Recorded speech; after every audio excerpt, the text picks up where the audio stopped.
Good evening and welcome to I'm Listening, Stay Connected. I'm Listening is a 24/7, 365 initiative that works to destigmatize talking about mental health.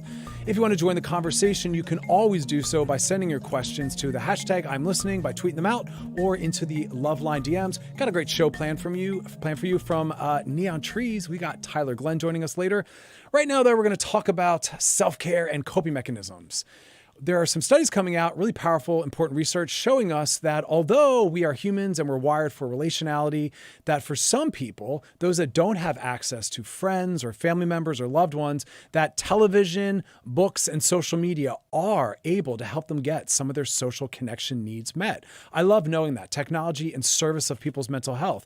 Again, not everyone has access in real time to other human beings. And so social media is often an outlet or a bridge or a way that they stay connected, that they form and build community. I'm glad that they have that. And also for some people, listening to music or watching television also feels like a way that they can participate in the larger world and in, again, some forms of socialization. Now, for those of us that do have access in real time to people, eye contact, touch, and time together are the three most imperative factors. So if you're feeling disconnected or distant from people, it's usually because of those missing pieces. And because of the pandemic and self-isolation, we don't always have access to the eye contact, the touch, and the time together. And that's why for those that are really struggling with their mood or their mental health or loneliness, I am prescribing to some of the patients in my practice that they are meeting up with individuals out in the real world. Of course, meeting outside, not in enclosed areas, not in crowded places, wearing masks 6 feet apart. Oh, the list is long. Now, some cities have started opening up. Texas opened up, but Texas, the reports are that each day, the past 3 days, sadly, they've had 1,000 cases reported of new COVID infections. So for those that aren't feeling safe or ready to open up, as always, you don't have to listen to your local laws. Yikes. All right, though, right now, let's go to Tyler Glenn. How are you, Tyler? Welcome to the show. Hey, how are you? I'm doing well. What a joyful backdrop you got there. I set up a set where I can change the backdrop since this whole thing started, just to have the lives be more interesting than my living room. So I'm into it. Let's start by talking about mental health. How is yours right now? You're asking me on a day. It's kind of, to be honest, it's just kind of iffy. I'm very, feeling that this whole week it's been very, I don't know, just kind of caving in. I can be honest that I do suffer from anxiety and depression. And so, I have a lot of going on in my life. I'm getting to promote a record and there's a new song out and stuff, but it's very much like it's still there, my anxiety. So, luckily I do have tools that I know how to get through things, but it's very much just like, I feel going through it for sure. What forms of self-care do you see yourself traditionally relying upon or using now? Getting outside, like you were saying, reaching out, like it feels good to even just reach out and go, oh yeah, there's another person there that wants to hear from me. I'm lucky to have a nice circle of social people, but I don't know. I'm in this predicament in my life where I'm also not able to do the love, which is go and play live. And, so I'm going through a bit of I'm 36 years old. I, just recently came out in the last year of trauma. And now I'm back in a situation where I'm like, oh, I know how it feels to be in that place of feeling really inside my head. Here I am again. And I'm having to dig deep to kind of find things to get me out of it. So. Yeah, it's a tough time. A lot of people, like you were just saying, with being out on the road and playing, we don't have access to the usual distractions, buffers, coping mechanisms. It's a funky time, and we're doing the best we can. Yeah. Let's talk about some of that. I was on your Twitter, and I was laughing looking at you talking about your experience right now on some of those dating apps and some of your frustration and disappointments. Yeah. Yeah, it's such a dumb thing to even go on those apps right now. Well, I was convincing myself, maybe now is the time where you do start a long distance relationship, or, those things that I used as excuses where I'm always traveling and I can't settle down. Yeah, but it's that aspect of, is dating apps, the thing to hit up right now? I don't know. I don't want to make a blanket statement, but for me, it's kind of like, it remains to be seen if that's a healthy thing or not. Yeah. Yeah. Well, I was laughing because you were using some fun expletives to explain how dry your phone is. So I hope that things get a little more colorful for you. But I'm glad we have the apps, because for a lot of people, it's what's making them feel connected to other people. And Yes. let me just remind you that some beautiful relationships with people in my clinical practice are forming right now, old school style, with like, you know, the Zoom dates and the cute text messaging and the I love sexting. it. So hold Cool. space for that. Hold space for that. Okay, I like that. Yeah, you know, the cynicism can creep in when I'm also, you know, so I lean into that sometimes. But I think my whole thing was the "what's up" kind of greeting. It gets a little old. You're like, can we be a little bit more interesting in the conversation? But Yeah, it doesn't feel like a compliment. yeah, So prepackaged. But let's talk about the impact of music on mental health. What role has music played, your music, but also just the music you enjoy yourself, on your own mental health and your journey? giant. You know, I've been a fan of music since I was a tiny little kid and knew it always did something for me, intrinsically. So like I'm leaning into music again, and like it's a lot of like, you know, old standbys like the Smiths. Maybe they're depressing, but for me, they make me feel okay. A lot of like upbeat pop music, building my own playlist that kind of set a mood. You know, music's always been a soundtrack for me, and I'm fortunate enough to get to create it as well. But you know, definitely music. Also, just like podcasts where like other people are having a conversation in a long form is really nice for me. I just like hearing people share thoughts. I think that's really interesting. So that kind of stuff. I'm not consuming as much like visual media, but listening is really nice. So Nice. Yeah, it's fascinating. We've been talking about a lot with all the guests on the show. Also, you've been a big fan of putting out some of your own little dance videos. So talk to us about that. Is that part of you just kind of like putting some joy out into the world? yeah, dude, leaning into social media has been it's a blessing and a curse. You know, I recognize too much social media time actually sometimes isn't good for me, even though I rely on a lot of it to get my stuff out there. But you know, I really leaned in when this thing started of like, this is going to be a thing for a while, and I want to be able to connect in the way that I can. And it's been really therapeutic, you know, to be able to like put out just silly stuff that maybe I normally, you know, in an artist perspective, I'm trying to take myself too seriously, or I only want to put out the good shit. But right now it's very much like, I want to connect. We're all in this same situation where no one's expected to be releasing their best stuff right now. It's more like, let's be real and like connect in that way. So if I can be somebody for somebody else like that, then that's really kind of how I treat social media right now. So yeah, I'm a little silly at times. But It's needed. It's helpful too. Let me tell you, I had a rough day, and there I was watching you do your thing to Dojo Cat, and I was like, I feel so much better now. Thank you. yeah. You know, you got to dance. That's the thing I'm missing about just even getting to go to a gay bar in town and being able to like be queer in a space where there are queer people is a real thing that I've learned to value about myself and about being strong in my queerness. And like I miss that.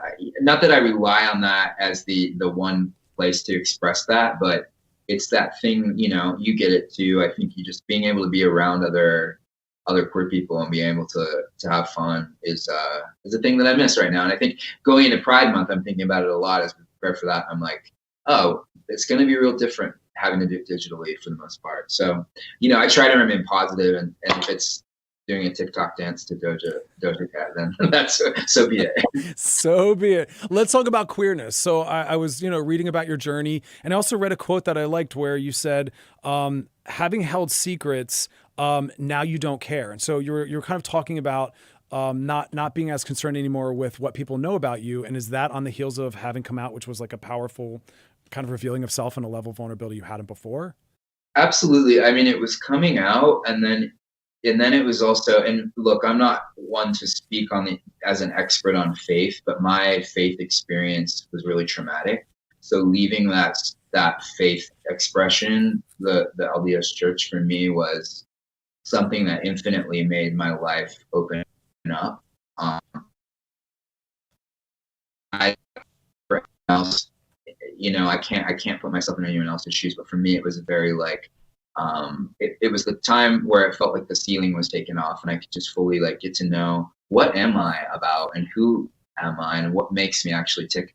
I mean, I always knew I lived this life for a long time now, but like, you know, when you're living in kind of tunnel vision, no matter who you are or what you're doing, there's an element of just oppression. And for me, like being free of that it was only about 4 years ago. So I only feel now like a fully formed person that's walking in the world going like, oh, there are consequences to these things. And there are, you know, having certain energy around you is really important. And so it's interesting that I'm being tested again while the whole world's being tested, you know, absolutely. And being able to reapply some of the stuff that I learned this last little bit of having to dig myself back out of some identity crisis stuff. But yeah, it's also learning to not be too, you know, I thrived in the transparency where I was able to like, I'm telling everybody everything. Then you start to learn boundaries and you go like, not everyone in your life has to know everything about you or all of those explicit details, you know? So it's also kind of relearning little things that maybe formatively I wasn't able to learn because of certain religious ties or whatever. So yeah, well, and you know, within faith, as you said, but also just even the larger culture, we're so sex phobic that we've set sex up to be that one thing or that one part of us that has so much shame that when I work clinically as a sex therapist with people and they finally work through their sex shame, whatever that is, gender choice, sexual interest, it is such a liberatory process for them that they just want to bear all. And then, as you said, they kind of get to a place where they realize I now am empowered enough where I can kind of choose who I bring into those pieces.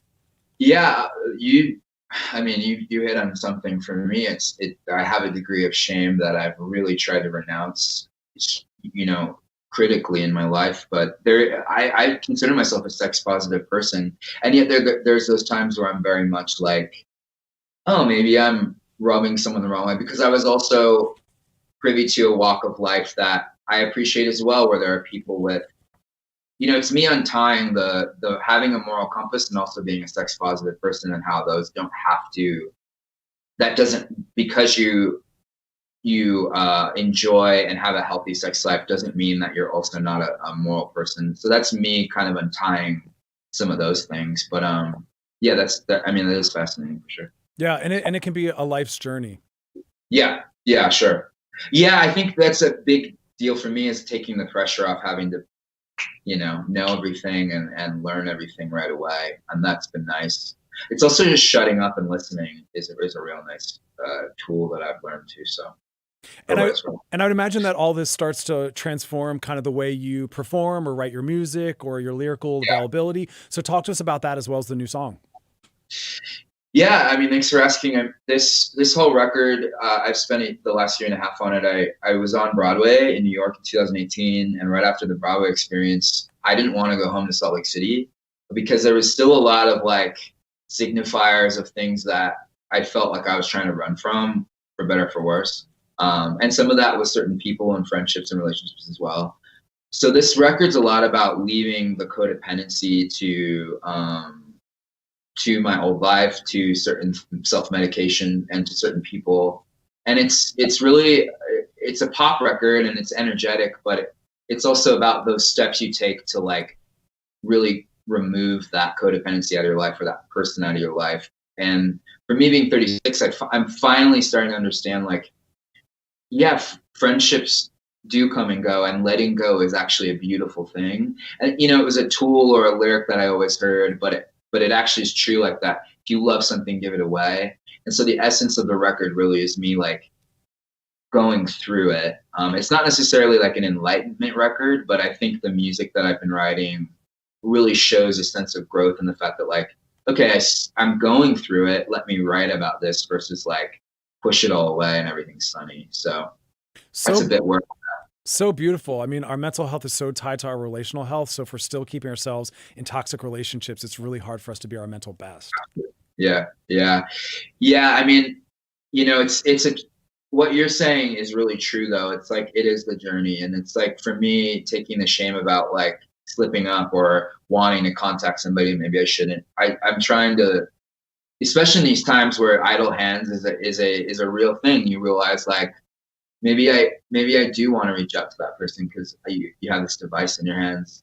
But I'm learning to be easy on myself in those ways as well. And every day is a nice restart for me right now. So it's as healthy as a mindset as I can be right now, you know? Yeah, I love that. You don't have to be perfect, just be a human. And also there's that space of just pausing when we're often, if we just check in with what we're feeling, we realize there's another way to get that need met. If we want to contact that toxic person, is it because you're lonely? Reach out to someone else. Yeah. Is it because you're bored? Distract yourself or find some joy otherwise. Yeah. Yeah, a trick for me lately is, I mean, I'm sure this has been used a million times, but just writing the text in the notes and maybe letting it sit there for 10 minutes and then either deleting it or letting it sit there instead of sending it. But even just like writing it out, or I don't know, it's a very powerful tool. So instead of hitting the send button, I know how exhilarating the send button can feel sometimes, but yeah, it's always interesting what happens after that. So that's right. Myself for sure. Just make more Doja Cat videos instead of sending those text messages. The world needs that more. Let's quickly talk about Love Loud. I mean, God bless Dan Reynolds. Talk about an ally. I'm so proud of the work that he's doing, but also your collaboration with him for Love Loud. So talk to us a little bit about that. Dan's a dear friend. You know, he's become a dear friend. We've known each other for a long time being in the bands we are, but we really got to know each other about 3.5 years ago when he phoned me. He was definitely going through a bit of his own crisis of faith. You know, I'm not going to speak for him and where he's at personally, but I could tell he was like, you know, trying to figure some stuff out too. And he really wanted to use his platform to shine a light on people that didn't have a voice. He called me to just say he was sorry that he didn't reach out earlier. And that was a really nice thing to do. And I didn't ever expect an apology. And it led to us collaborating on this, you know, what became a festival and now a foundation. And then we're in our 4th year, and it's called Love Loud. There's a film that documents the journey to the first year and my story and Dan's story. And, you know, I love, it is a weird thing to like, because I understand the mentality of why do we need a straight savior? Why do we need allies? But I really see the power in that. And I get the power. Like I went through this experience where I came out of a fairly popular band. And I experienced homophobia in the music industry in 2014. It still wasn't as far along as maybe it is now. And I also, you know, put a record out that was very cathartic about faith and sexuality and my orientation. It was pretty brash. And I realized, like, you know, you still need powerful people to give their voice. And the thing about Dan is he shuts up and listens and asks questions, and he really earnestly wants to learn and get better. And I think that's all you need to expect in an ally, someone who's supportive and who also is willing to learn and correct, you know, mistakes where he doesn't understand. And I myself, like I'm, you know, also learning. Just because I have come out doesn't mean I have all of the assets and answers to the queer community. So it's been a really beautiful thing to watch, especially where we really harness the powers in Utah and in Salt Lake City. Although it is a global event, it's necessarily centered around families that need to hear, hey, it's okay to love your queer kids. You don't have to cast them out. They don't have to change their orientation because all of a sudden you're uncomfortable. And that's kind of a really, maybe sounds niche, but it's not just a normal Pride event every year. And I'm really happy and fortunate to be a part of it. It's also healed a lot of my own anger. You know, I validate anger, and it gets, those things that get uncomfortable are okay to like focus in on and understand. But I really have learned that like love is a really powerful opener to a lot of conversations. So, you know, it's been a real gift. That's beautiful. Yeah. That's beautiful. And like you just said, though, about it being niche, I think if everyone runs away to a large, accepting urban environment, then nothing gets to change. But the people who need it most are in some of these other towns where events like yours really can be transformative, and especially when it's led with love. That's beautiful. So thank you for doing that work.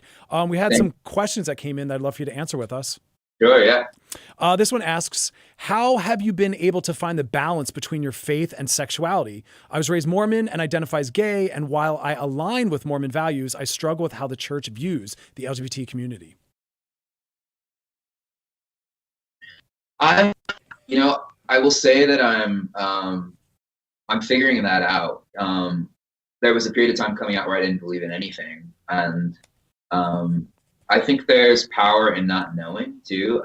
In the LDS space, you're brought up to know the church is true, to know everything you're taught is the truth and the way, and you really get a sense of empowerment from that, and you also feel set apart.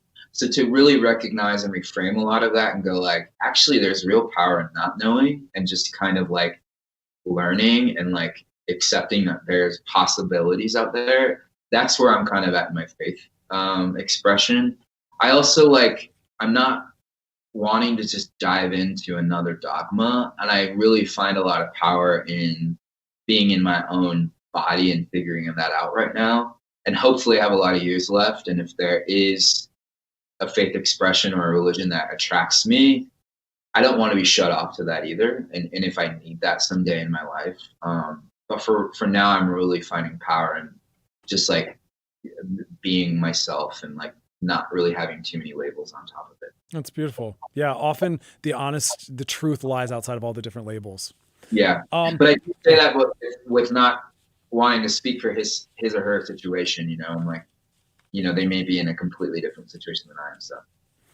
We also had a question that came in from our producers here. They were looking at some fun facts about you. One of the things you said was, Jared Leto emailed me and I still haven't emailed him back. What's up with that? But the first thing I said is I would have sent an email back immediately. Who doesn't email him back? We toured a lot, like 10 years ago, our bands, and there was just a little bit of a miscommunication.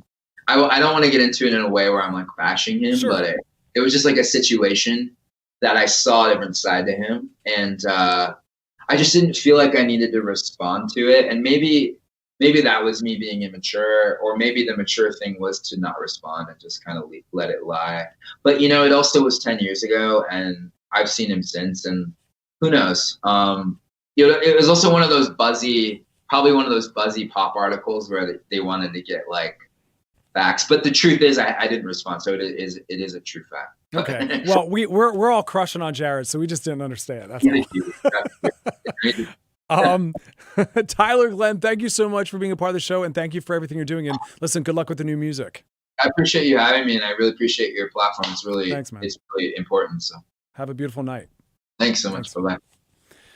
It's a journey, and I love hearing that when people are willing to stay on the journey. It's a life's work. All the different things we were talking about, we don't necessarily resolve our shame in one moment at one time. Unfortunately, our culture puts a lot of pressure on anyone who lives any kind of life that's a little more creative or diverse than the norm. But again, that's part of mental health, is just focusing more on authenticity and just living your life as fully as you can based on who you are. At the end of the show, we're going to put up some resources for those that need a little more care and support. Definitely reach out to those. If you have any questions, please send them into our Loveline DMs, or you can tweet them at the hashtag I'm listening. We'll be back tomorrow, 5 p.m. Pacific. That's 8 p.m. Eastern. And we also want to give a thank you and I love you to our producer, Emmy. Tonight is her last show with us. This show would have done nothing without her. We're going to miss you. We love you. You are always going to be part of this legacy. So thank you for everything you've done.